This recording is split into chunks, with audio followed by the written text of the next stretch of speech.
पुण्याच्या वाघोलीमध्ये एका नामांकित अभियांत्रिकी कॉलेजमध्ये परीक्षेमध्ये गैरप्रकार झाला आहे। पेपर झाल्यानंतर प्राध्यापक रात्री विद्यार्थ्यांना पेपर लिहायला द्यायचे। 10 ते 15 हजार रुपये घेतले जात होते अशी माहिती समोर येते। प्राध्यापकाला गुन्हे शाखेच्या पथकानं ताब्यात घेतले।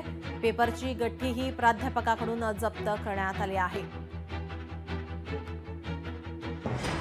पुण्याच्या वाघोलीत एका नामांकित अभियांत्रिकी कॉलेजमधील परीक्षेतला हा गैरप्रकार आपले प्रतिनिधी चंद्रशेखर भांगे आपल्यासोबत फोन लाईनवरून जोडले। चंद्रशेखर, काय अधिकची माहिती?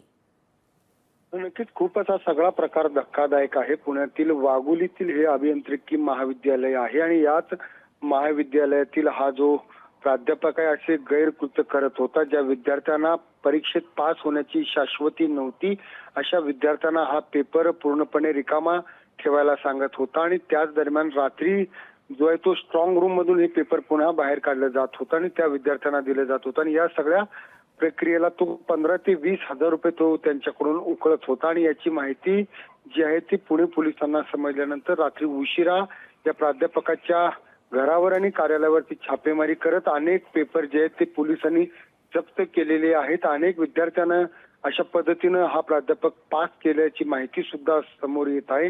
गेल्या काही वर्षापासून हा सगळा गोरखधंदा जो आहे तो पुण्यातील वाघोलीतील अभियांत्रिकी जे नामांकित अभियांत्रिकी महाविद्यालय आहे या ठिकाणी सगळं सुरू होतं। आता पुणे पोलिसांनी या सगळ्या रॅकेटचा पर्दाफाश केला आहे। नीलम जी, धन्यवाद चंद्रशेखर आपण दिलेल्या सविस्तर माहितीसाठी।